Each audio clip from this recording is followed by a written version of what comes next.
at the dinner table of this family, and I said, well, do you have, 20-something thousand dollars in savings? He said, no. And then I said, okay, I don't know what to do. Can you borrow it? No. And they said, can't we just keep paying on the difference? And I said, no. I got up and left, and I remember getting in my car and I'm driving home, and I'm just like, I gotta figure this thing out. This is not working for me. So I started to develop my own prequel.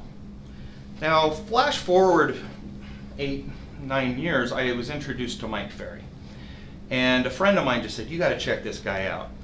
And he said, you'd love him. And I looked into Mike Ferry, and the reason I gravitate, everybody kind of follows somebody different. But the reason I gravitate towards Mike Ferry is because it makes sense.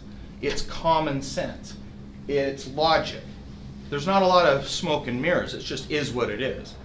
So with the prequal, I've had a couple people even lately, which is kind of what brought this to the forefront, is come to me and say, I'm having trouble on my appointments.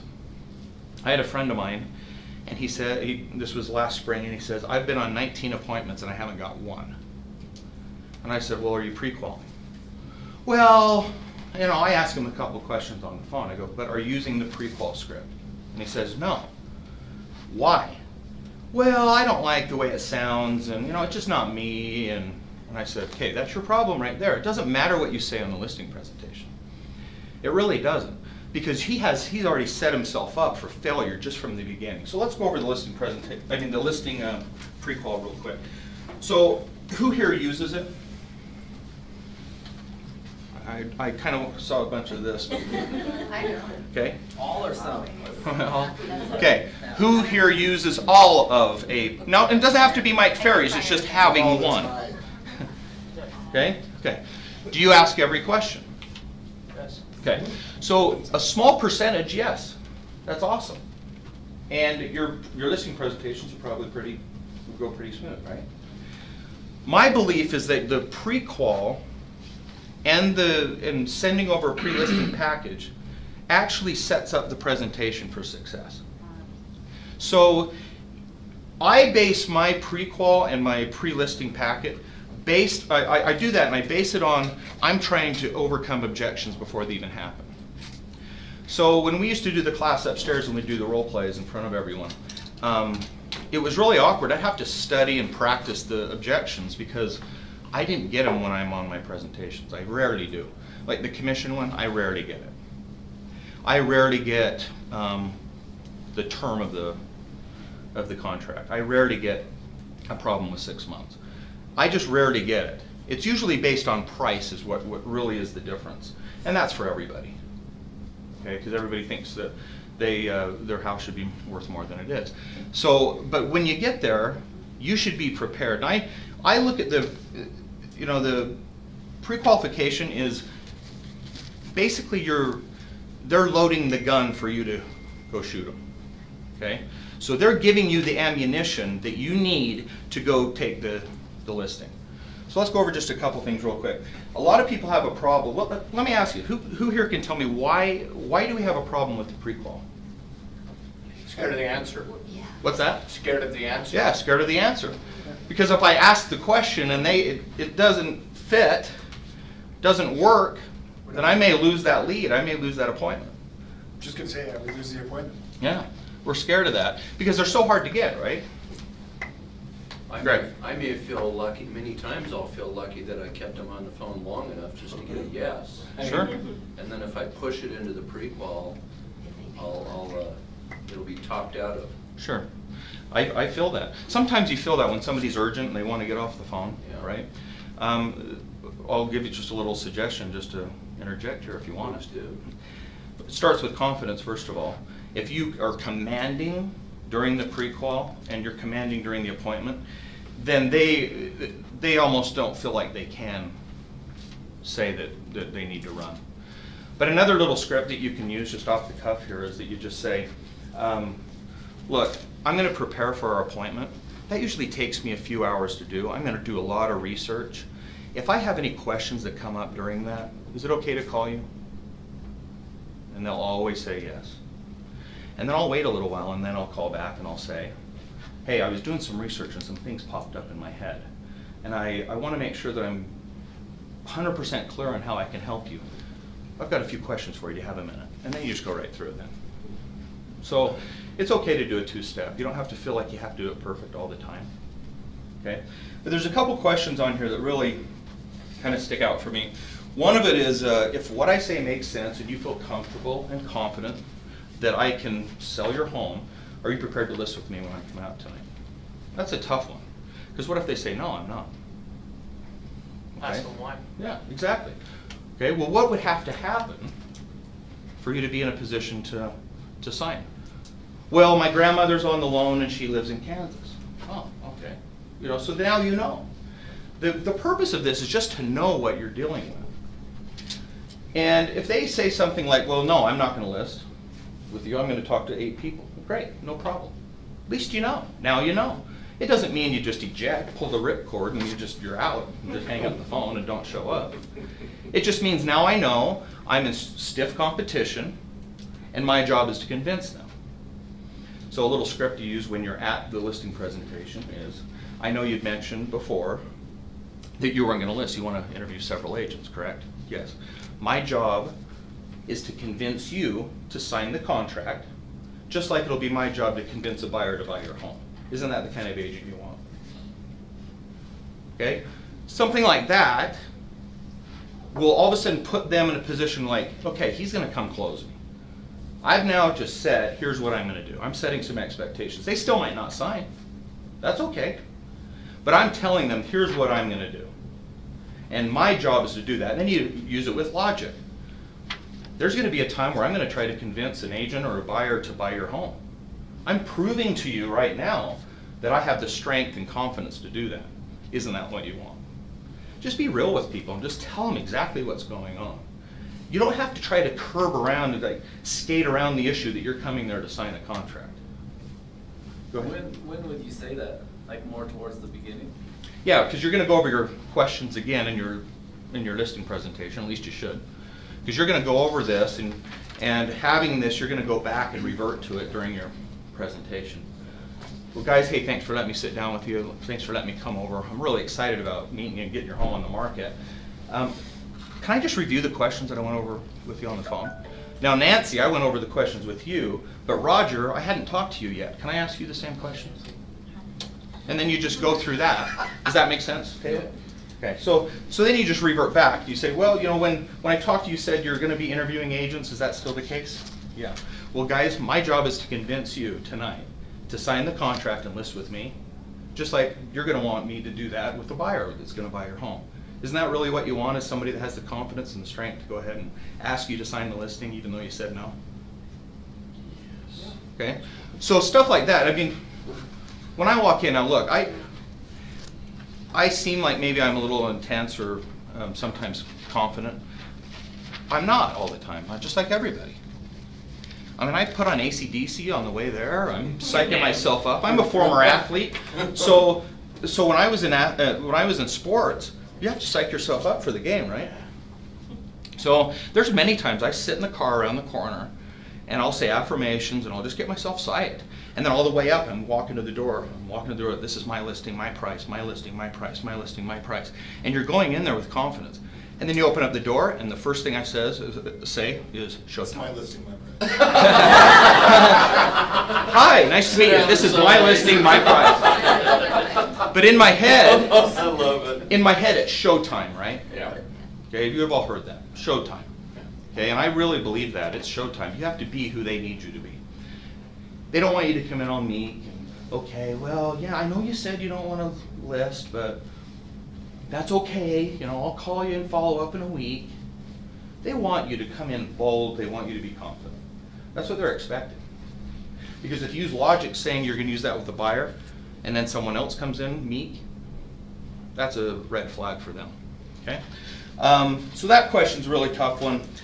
We don't want to ask, you're interviewing more than one agent. We don't want to know that. It's nice to know that. It's also nice if you can ask the question who they are. That's a nice question to ask. Because if they're a discount broker or somebody that is a company that maybe just throws it on the MLS or does whatever, that's good to know, okay? Because they're loading the gun for you. The other thing it does, and we don't have to go through everything here. Brandon, just on that too, I think it's important for you to know who it is, or if you can find out who it is.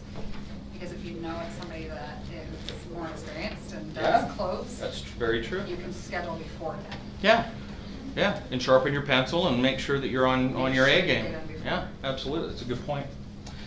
The other thing is what I really love about the pre-qual is that when you go to the appointment, you're sitting in there, they've already answered your questions. You know where they're going, you know they have motivation, you know the questions, so they can't back out. Funny thing is, when we used to do those role plays upstairs, when you have somebody that's a tough presenter, the person that was on the other side of the role play would always say, well, I don't have to sell. Okay? But the reality is if you're doing this and you're in a real presentation environment, they've already said they have to sell. They can't eject. They can't say, well, we're not going to. Well, hold on. Yesterday, you have a job transfer to Texas. Did that change in the 12 hours that we talked? So basically, you're holding them to something too. So it's not just going through and getting the answers, but it's also using it against them later if they try to eject and you can call their BS. Okay. So any questions on that? Anything we need to go over with that? Anyway, okay. Hope that helped a little bit. The next part, pre-listing packet. Who sends over something? Okay. Something. Sometimes. Who sends something over all the time? Okay, good job. Do you mail it or email it? I email it. Yeah, it's trying to be more efficient. Is that what most agents could drop off at? Yeah. Okay. Yeah. What it is, and so there's a couple ways to look at that. It's kind of it's a resume, so to speak. So you're sending it forward to kind of tell them a little bit about you. I used it when I was cranking and I was doing a lot of business. I didn't have time to sit and have a 2-hour presentation. It just didn't work, nor did I want to, even if I didn't have anything else going on. I didn't want to be there for 2.5 hours. They didn't want me to be there for 2.5 hours. So what I would do is send something forward that talks a little bit about me, so I don't have to sit there and talk about myself. I'm going to give you a good little script that I use. So when you set the appointment, you do the pre-qual, you say, so I'm going to send over a little bit of information for you. What it does is it actually tells you a little bit about me, my company, my philosophy on things, and what I do to get a home sold. But what that's going to really do for you, Mr. and Mrs. Smith, is that's going to save us a lot of time when I get there. Because really what I want to do when I get to your home, I want to focus on this specific plan that we're going to use to get your home sold, not talk about me. So do you think you could read that for me? They always say yes, but I push because it's very important that they read it. And I say, it'll take you only about 5 minutes. If you can't sleep, read it right before, and then they laugh. And I say, but the most important is it will save us time. Okay, because I want to come in and get right to work. Are you good with that? Yes. Can you have your husband read it, please? Yes. Okay. Thank you so much in advance. It's really important that you guys take a few minutes and read that. So I kind of push that a little bit. The reason I do that because I didn't push it before and then I showed up and, hey, did you guys have to read that information that I sent over? Oh, no. I totally forgot. And then you got to go through it, which is fine. That's okay. You're prepared for that. But you can save a lot of time and you can be more efficient and be a more professional if you can send it ahead of time. Then when I call back to confirm the appointment, I also make sure that they've read it. Okay, that's really, really important. Let's talk a little bit about pre-listing packet. What do you send? Okay. Me personally, I send just a blurb about why I'm the guy for the job.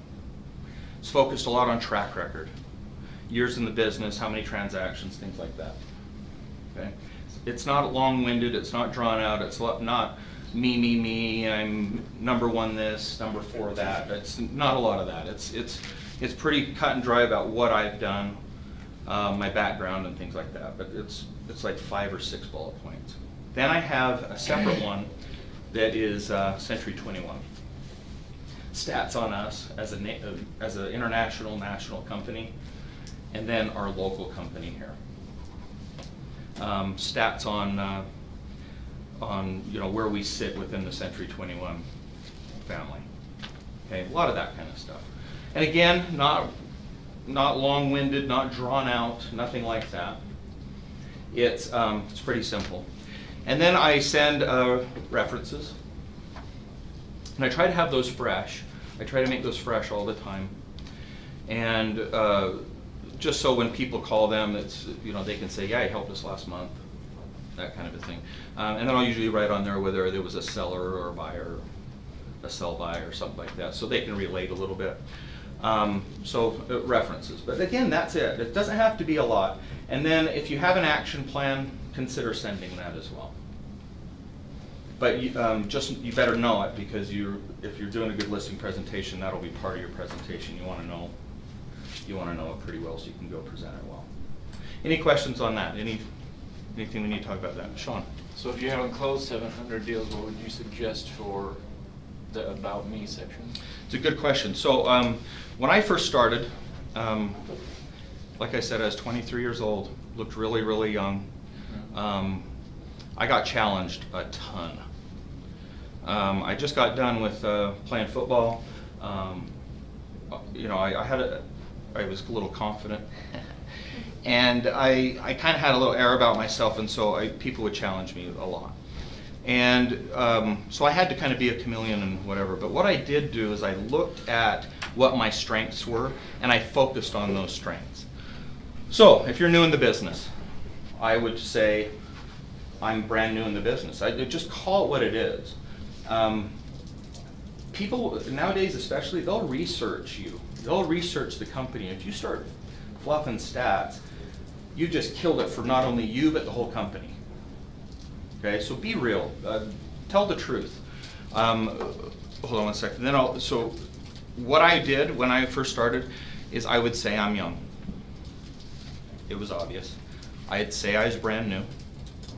I would say I hadn't sold a lot of homes, but I then turned it and said, this is why you should choose me. And I brought in that I was a former athlete, that I'm super competitive, and I am driven. The other thing I used is that I'm young. I have to make this work. I remember I took a listing on Morton Drive in North Salt Lake. It was one of my first listings, and I went against a real good agent. She was dynamite. She did a lot of deals. And I didn't cut my commission, but I was hardcore on, I was young, I was new, and I saw the lady's stuff sitting on the table, and I knew I was in trouble. So I decided just to address it and call it what it was, and I said, she's a great agent. But has she told you about her team and about her assistants? And she said, yeah, that's all she talked about. I said, well, you're going to be dealing with me. I have to make this work. You're going to be one of 20 listings. I have to sell your home. She doesn't have to sell your home. I absolutely have to. I'm trying to build a career to be her. Do you want the person that's climbing the mountain or the one sitting on top? And it was funny, she just kind of sat there and she goes, I like that, that's great. And she was a business owner, so she understood that. And so I took the listing, sold it, and that was great. Now, 9 times out of 10, that lady would have beat me. But I addressed what it was, I told the truth, I said exactly what it was, and then I used it to my advantage. So find what your strengths are, find what works for you, find what you can kind of morph into what they need at the time. And it may not work all the time, but it's something. The other thing, focus on company stats. The public thinks that we're all together, it's all separate. And then us as agents try to convince them that it's about the individual agent. So just work the opposite. Focus on what they already think.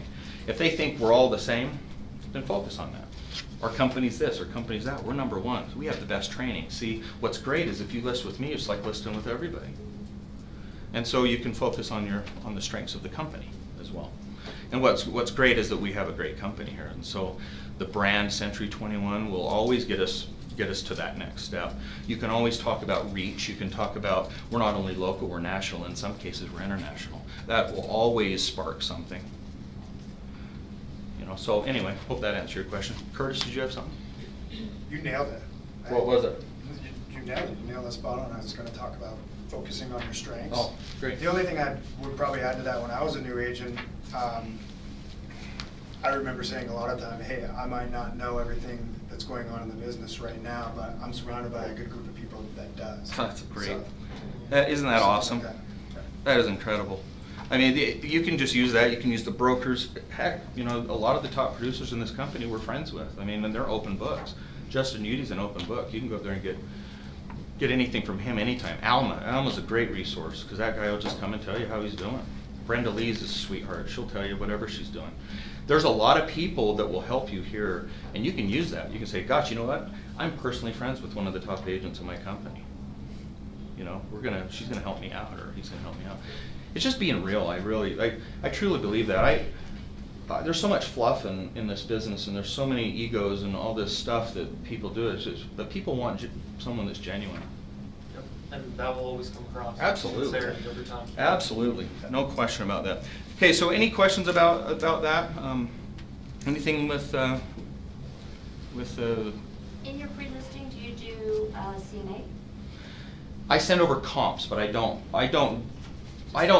put a price. And the reason why is because I haven't seen the home yet, so they can use that. In my opinion, they can use it against me.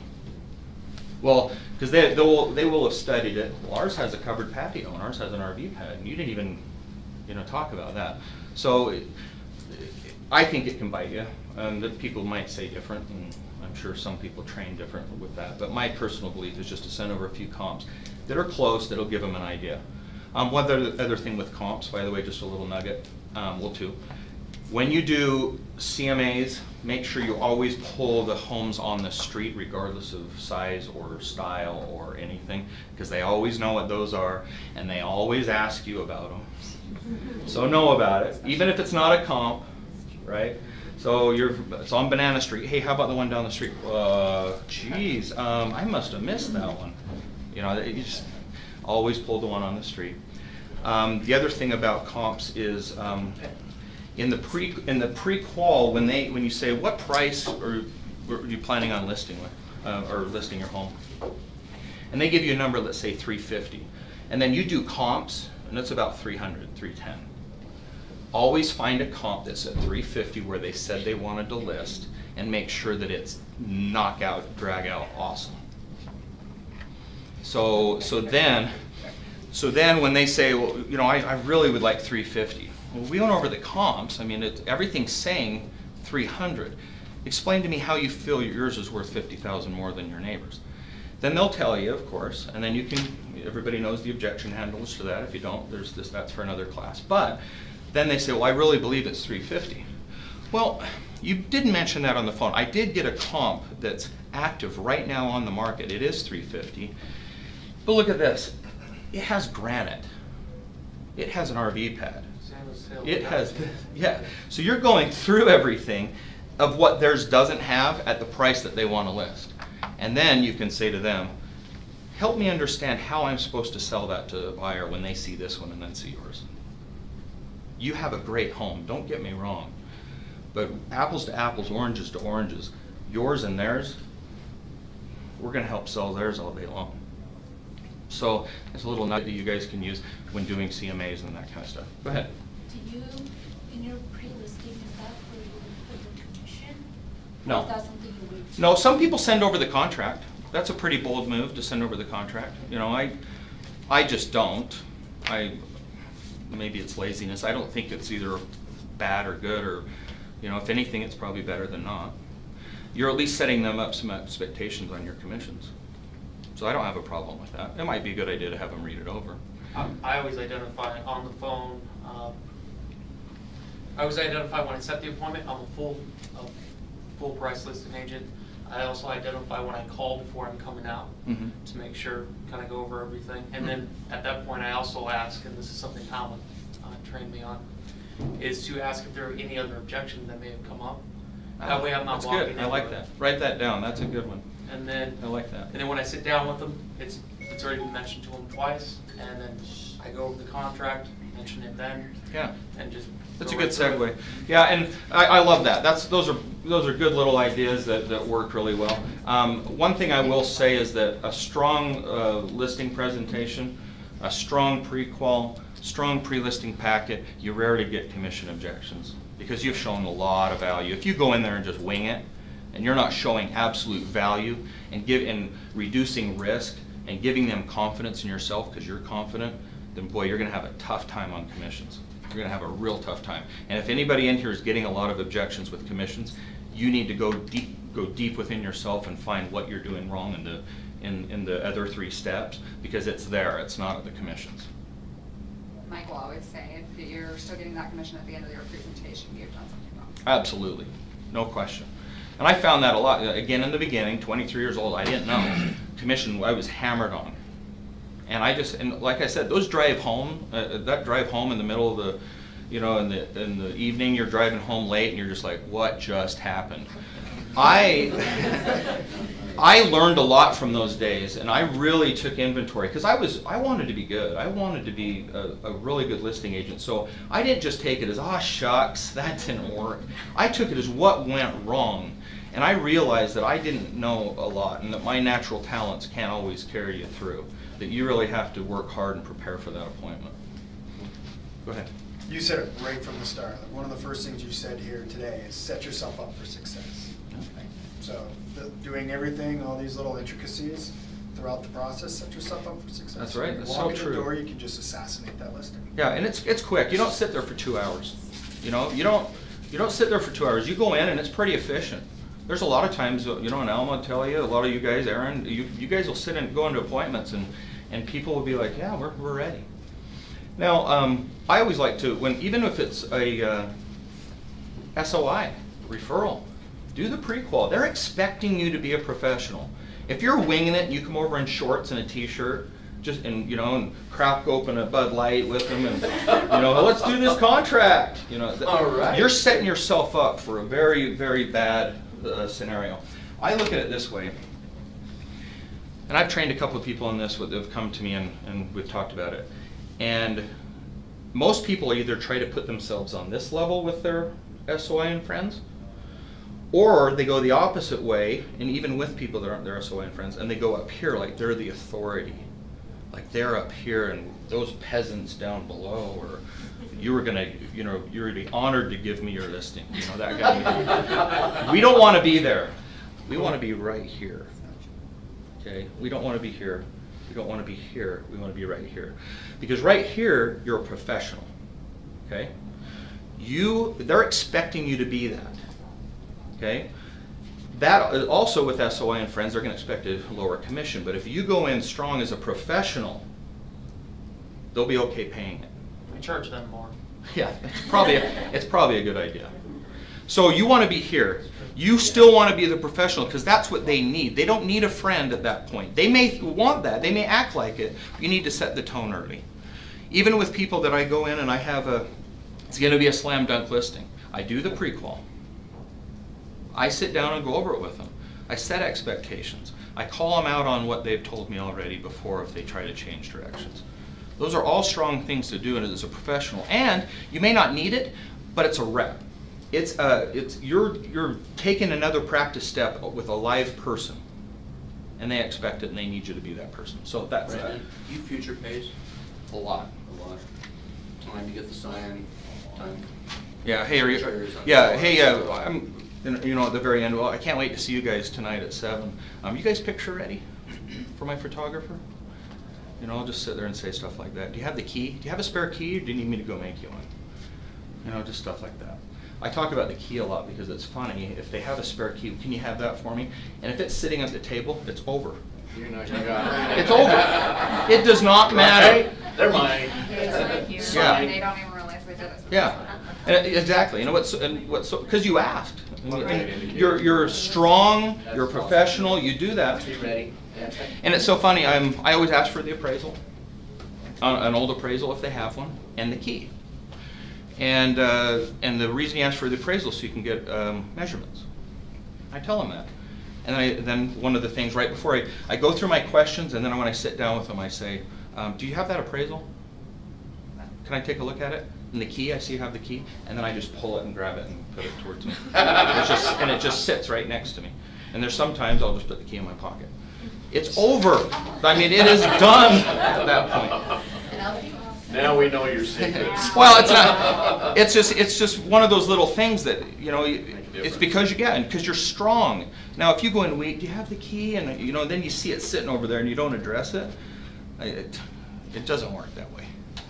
Be strong. Be who they need you to be. Another class we'll do on the actual listing presentation. There's a lot. I got a lot of nuggets there, but this kind of stuff is just things I've learned along the way that'll just help you out. People can dissect it, and everybody's got their own little thing. It's just my little thing that I've learned over the last 20+ years. Okay. Brandon, I just wanted to make a comment on the SOI, just to emphasize on what you were saying. This year I had an opportunity, actually I'm grateful for Alma, because I had coached and went through the process with my aunt and my uncle and my dad, right, on my grandpa's estate sales, and I just was walking them through it because our family is big on making sure it's even, and that grandkids don't get money off of grandpa, but Lindsay does, and so I was just like, I'm not here to make money, I'm here to help, Sure. And so I was just doing that process. Well, Alma's team actually had called and set an appointment with my aunt. At that point, she had just had it, right, because she had to go show the homes to so many people by herself. Sure. And Alma actually called me and he said, Lindsay, Desi Nilsson, and I said, my aunt. And I knew. I knew what he was already knew for me as soon as he said it, And he goes, okay, thanks, and hung up on the phone, called her back, canceled the appointment. I ended up going and doing a listing and presentation for my family. And just one of the things that you said, I showed up. I was in business attire. Right. I didn't show up in my, my casual clothes. I knew the different personality styles, so just kind of what you're talking to, the fundamentals. I knew the listing presentation. Right, I had to go through it exactly how I needed to for each one of them, and that importance of you saying just that extra professional step, but not to the point where you think you're, that person. That it was fun at the end of the presentation. Sure. My dad said, he goes, sis, why are you dressed up? And I was like, because that's what I do. That's right. And he's just like, but we're your family. And I said, but even more so, what's fun is now the months after having my aunt, my uncle, who by the way is the biggest tightwad on the face of this earth. Any dime he can hang on to, he would, right? And I don't get it because he has plenty of it. Right, exactly. That's usually why they're good about it. That's usually what they do. But it's fun now because my cousins who didn't use me are now reaching out to me. Sure. And it's just even more. And Mike sent out a great video on Monday about our SOI. Right now in this time is that time to be putting that emphasis of who you are and what profession and how professional you actually are. Are you a real estate agent or you're a real estate professional? Well, your friends and family, they see you the way they see you outside of business, and you have to set the tone. If you set the tone as it's loose and loosey-goosey or whatever, then it's going to get weird. And when the rubber meets the road and somebody has to be the professional and tell people what's really happening and what they really need to do in tough times, and you've set yourself up as the guy from Powell, woo! That's not gonna go over well. Right. And they see you outside the way you were outside. You have to try to change their mind on that, and you will get referrals because of that. Because then all of a sudden they're like, "Hey, you set a standard." That's wow, they're a professional." That's great. Good comments, everybody. I've had the same experience. A lot of my SOI that I've worked with over the years are shocked when I show up in a suit. Yeah. Because you used to see me in a t-shirt, a cut, a bike, and a in my hand. Yep, that's right. Okay, well, good. Thanks, everybody. Those are good comments. Okay, so the last part here I'm going to talk about is change. Okay, so this is the talk that I did down in Summit down in St. George, and I don't stand up here as if I'm the authority and I know everything or I've got it figured out. I stand up here as somebody that's going through the crap, just like everybody else. So I wrote down a couple things that I'm going to share with you a little bit, the bottom line is I don't have it figured out, and I struggle every single day. I've battled depression my whole life. It is something that rears its head in bad ways sometimes. I'm my own worst enemy. I beat myself up repeatedly. And I have to stop and get myself back on track more often than you'd think. It's a daily thing. It's constant. And I battle it all the time, and sometimes I get away from it. There's times when, like, there was a couple-year period of time I couldn't hear Mike Ferry's voice.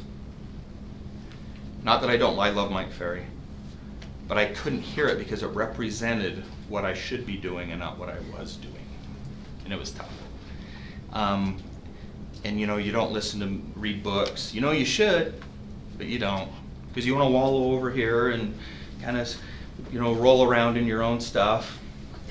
You know, to feel good for that moment that, you know, I have my problems, just go away. You know, but they're still there waiting for you. And I deal with it every day, and I know a lot of people can relate to that. And so that's why I bring it up. When John Syed asked me a couple months ago to talk at the summit, we came up with a bunch of different topics. But up until 3 days before, none of them seemed right. None of them seemed real. I just felt like it was fluff. It was, yeah, listing presentation, or mindset, yeah. So I decided a couple days before, matter of fact, at 11:30 at night, before I was going to give the presentation, I actually wrote and put on paper what I was really thinking. And that was change. So we all have things in our lives that we need to change. So raise your hand. It doesn't have to be real estate related. It can be anything. Raise your hand. Anyone here have something in their life they need to change? Again, only the whole room. Okay, we all do. Whether it's our weight, it could be fitness, it can be relationships with children or significant others or business. We all have things that we need to change. How this started, how it kind of started is right before I went down to St. George, I had somebody come up to me and they said, hey, I heard you just renewed your license for the 11th time. You know, been in this business 22 years? That's amazing. And I thought, thanks. And then I had somebody else, a broker, come and say, hey, awesome job, 22 years. And yes, it is a good milestone. Okay, a lot of longevity in a business that has a lot of turnover. That's not a bad thing. But it made me, I kind of sunk a little bit like, man, I'm not in the spot I should be in. You know, and anybody who was around when the market crashed, I didn't recover for a lot of years. And I just sat there and just listened to them say, good job, and I thought, man, I need to make some changes. At 22 years, I should be in a bit better spot. My background, just a little quick thing, I started in 1995. I sold 16 homes my first 6 months in the business. Most of them were new construction, and that winter we had an incredibly terrible winter. So we had frozen foundations, is what they call them in new construction. So they couldn't frame, they couldn't pour the basement floors, they couldn't do the flat work and the rough plumbing. So I had them sit there. So I sat there for a while and I'm like, hey, what am I going to do? So I just started going and hitting the pavement. I just started knocking on doors. I just started doing whatever I could to get business. And that's how I kind of learned the pre-qual stuff. It's just going out in there and learning how to fail so I could succeed later. I was runner-up. The next year I did a lot of business. I was runner-up for Rookie of the Year for the Salt Lake Board. I had a lot of stuff going on. I had a couple builders I worked with, and then I started prospecting builders. So I would go get these subdivisions, and I would do this, and I had teams, and I was just this punk. And I had all these things going, and I thought I had it all, baby. You know, I thought I had just made it, right? And I did. There was a string of time from 1997-ish, 98, to up to about 2005, where I was on a run that was pretty good. The highest transaction mark I made was 93. I had a part-time assistant and a buyer's agent. I averaged about 47, 50 deals, somewhere in there, give or take through those years, mostly in the 50s, and then I had a couple years when I started out that were in the 30s. But I had a good track record, a good business going. Then the market crashed. I got overextended. I was way leveraged with a couple of builders, and I had a couple of builders file bankruptcy on some projects that we were working on. It was rough. So I'm going to go back a little bit further. As a child and as growing up, I had a great support system. My parents, and I've modeled after my parents in some ways where I don't miss things. I don't miss my kids' practices. I don't miss their games. I do not miss. I don't care if somebody says, I'll give you $1 million listing. and I'll give you 7% if you come tonight, and if I have a game, I will not go. It's just a standard that I have set for myself. I will not go. I won't miss. And my mom and dad did the same thing. My grandparents did the same thing. My grandma, when I played football, she went and got a sweatshirt made that had my number on the back and had my name on the, or last name on the top. She was all in. Matter of fact, in all the films of me playing, you can hear her screaming. It's awesome. It's so great. And my whole life, I had things go well for me. If I tried a sport, I'd succeed. If I wanted to play baseball, I'd play baseball. All-star team, no problem. When I first started in football, I didn't start till my 8th grade year. My mom wouldn't let me play because she didn't want me to get hurt. But then all my friends played. But I was a good athlete in soccer and track and in baseball and all these other things up to that. So football was just going to be natural. Well, I went in and I was terrible my 8th grade year. Absolutely horrible. But then my natural abilities came on and I had a couple coaches that gave me chances. 3 years later, all region, all district, all state, and if that was going from I shouldn't have been on the field to then. I was getting interviewed by the news, in the newspapers all the time, got a scholarship to play football in college. All of that time, I was told how good I was. I didn't fail. I failed for a short period of time in 8th grade, and I turned it around really fast, just made it happen. Matter of fact, I remember my 8th grade coach, my senior year, I had scored 2 touchdowns and got an interception in a region final game. And I'm being interviewed by the news, and over there's all my buddies that abandoned me when I decided to play football, and they're all over there smoking and drop out of school, and they're all over there slinking their heads, and I'm like, I arrived. This is awesome. My coach from 8th grade comes over, and I get done getting interviewed, and I walk over, and he goes, "You're Brandon Plant, right?" And I said, "Yes." And he goes, I coached you in 8th grade. I said, "Yes, Craig, I remember." And he goes, "What the F happened?" And he wasn't being nice about it. He was really like, what happened? How did that happen? So all that stuff happened in my life. Then I get into real estate. Hey, awesome. I'm in real estate. I knocked it right out of the park right in the beginning. Things are going great. I go inner bodybuilding shows, do well in bodybuilding. I'm a personal trainer, do well in that. Everybody in my life's patting me on the back, you're awesome. Then the market crashed and I wasn't prepared for the mental side of fighting. I fought, I hit the weight room, I did all those things to prepare myself and to grow. But when the market crashed and I was at my darkest point, I was not mentally prepared for the fight that was going to happen. Okay? So, over the years from 2008 until 2014, I plugged and plodded and I crawled my way back. 2014-15 had good years, really good years. 2015 was the best year I'd had in a long, long time. What's interesting about that is that my son, in 2016, in April, he got sick. Some of you know that, my good friends here know that. He got a spine, in his spine he got a staph infection. Okay? So he got a staph infection, it threatened his life. He was just coming out of his junior year. He was a 3-year letterman, 2-year starter at that point, and he was going into his senior year of football. And April, he's in primary children's. And they're worried about it getting to his heart and getting to his spinal cord and he's going to die. That was a rough time. He was in primary children's for a week and a half, then he had home and hospital home nurse for 6 weeks. Lost 17 pounds and was weak and feeble, and I had to pick him up and take him throughout the house. Those things happen, right? Like, we all have tragedies, we all have things that happen. That was mine. The week he got out of the hospital, my daughter broke her arm. 3 weeks after that, I herniated a disc in my neck. I couldn't stand, I couldn't sit, I couldn't do anything. I laid on the floor in my office after I'd tried to prospect for a few days, for a few hours. And I didn't work. It ended up affecting me for 3.5 months. Then my son broke his hand, and my wife got sick. And that's all with self-employment insurance. Anybody who has self-employment insurance knows what I'm talking about. So I clawed from 2008 to 2014 to get rid of all the crap that was in my life. And then all of a sudden, right when I think I got it going again, left hook. Okay? Am I different than anyone else? No. Everybody here can relate to that. Who here can relate to things like that? Everyone, right? We can relate to that. I'm no different. My story's not worse or better than anyone else's. Everybody's got those things. But the point is we all have those things.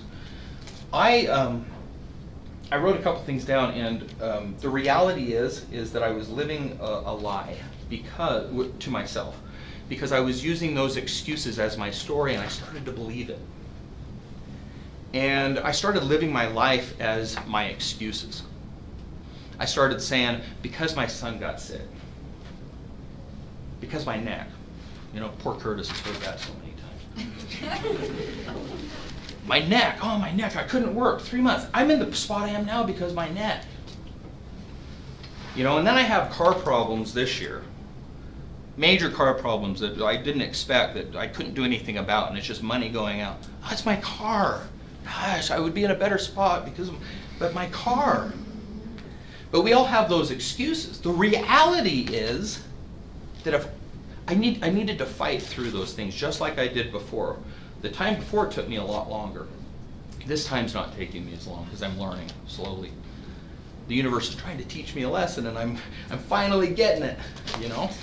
And so the purpose of this little talk is about change.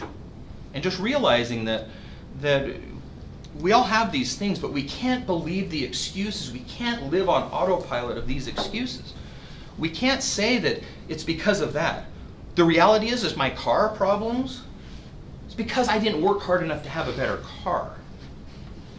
Or, maybe that's a little extreme, but maybe I should have worked a little harder to be prepared for that a little bit better. Either way, I was living a life of excuses. My son getting sick was a tough time for our family. We struggle now. He calls it his nightmare. It's tough. And anybody who's met Briggs, he's an amazing young man. And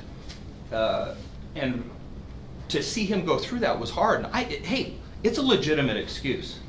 We all have legitimate excuses. We can fabricate however we want to make it work for us. And it's legitimate. But we can't let that happen. Because we live in a business of tough competitors. We live in a business where we don't have that time. We have to push forward because that's why we're in this business, is because we're the type of people that's what we do. So I wrote down a couple of things, and then we'll end it here quick in the next few minutes. I decided to take responsibility of my life without excuses. Being accountable and telling myself the truth was a weight lifted up off my shoulders. And I decided not to look in the rearview mirror anymore. So when I talked before about I'm going through this now, I'm in the middle of this change.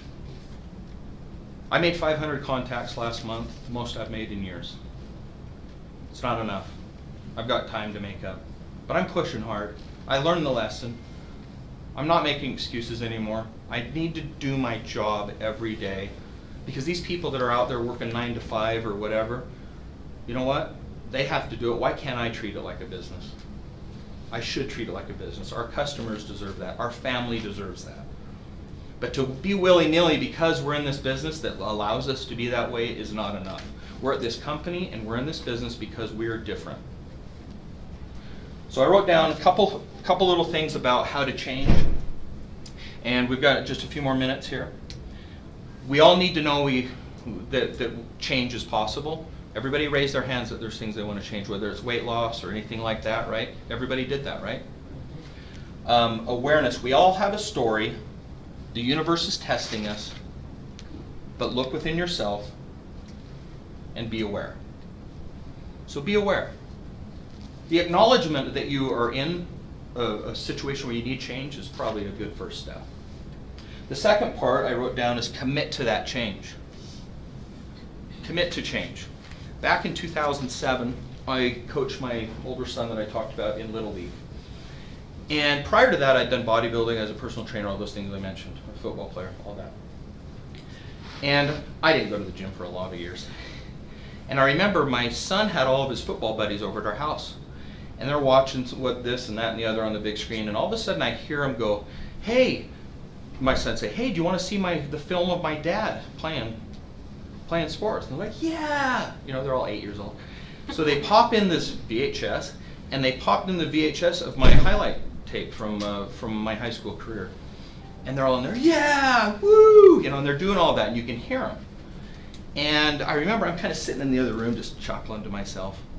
And I remember one of my son's friends saying, my son's friends says, your dad was awesome. And then I hear another kid say, what happened? I was overweight, I admit it, I was. And then I heard my son defend me and be willing to fight for me. Ooh, that was tough. The next day I renewed my gym membership. And I committed to that change.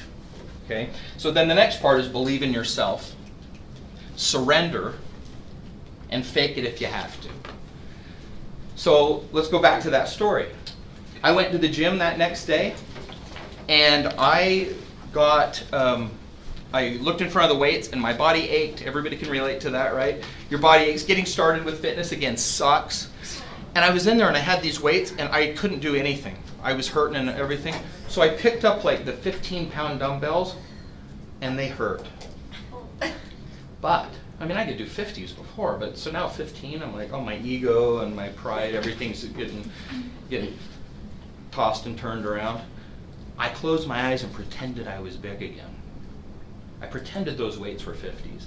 I pretended that. And it was amazing, because after a few months, my body turned into that. And I remember a little story, this is kind of funny. I went to, so that next year of football, I showed up to the first football, the tryouts and everything. And I showed up and everybody was like, geez, because I came in and I was jacked, right? And these people are like, what happened? And I remember this dad comes and goes, dude, what are you doing? Are you on roids? Which is the greatest compliment in the world, by the way. Like, I love it. It's awesome. And I said, no. And he says, what is it? Seriously, what are you doing? I go, you want to know? I haven't missed the gym in 277 days. And he just went, ah, you know. But it's true, because I made the commitment. I made the commitment, I believed in myself, I surrendered to the process, and I faked it. Okay? I faked it until it changed for me. And then the last part of it is, I just have a couple little things that I want to say, and then we'll close it up, is that change can be scary and painful, but not making change is worse. Say that one more time. Change can be scary and painful, but not making change is worse. In weightlifting and bodybuilding, or in any sort of training, you grow on the last reps. You don't grow on the first reps. You grow on the ones that you push yourself. That's where you're tearing the muscle. That's where you're straining your system. And then you go home and eat, then you sleep, repairs, gets bigger, stronger for the next time. The ones where you stretch and the ones where you're in a bad spot and you're stressed and tense and all those things, that's when you're growing.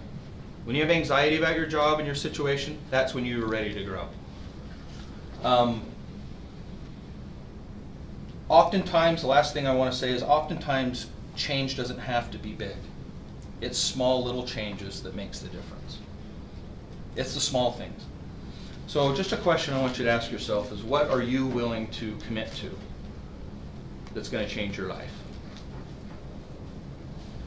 And I hope you guys all got something out of today. Thanks for letting me speak to you. And change is possible. Absolutely, change is possible. Just commit to it and know where you stand, and then go to work. Okay, and that's it. Thanks, everybody.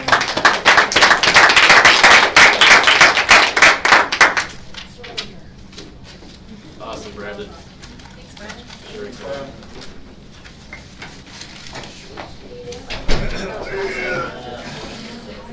Yeah, Brandon. Words. Killed it. Thank you.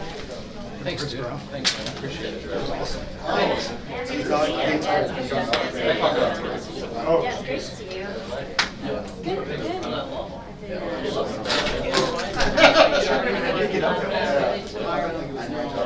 No, I don't want to be there right Friday. Vegas. Oh, damn. Yeah. Okay, Vegas trip? Yeah, because we were going to do other tickets. No, it's random. $500, Yeah, no problem. which is like, and if you can get tickets for $1,000, so 500 to Chile, and the deal was from Vegas, but initially we thought, oh, not a problem, we'll just pay for a flight from here to maybe that's $150. Yeah, big deal. But the issue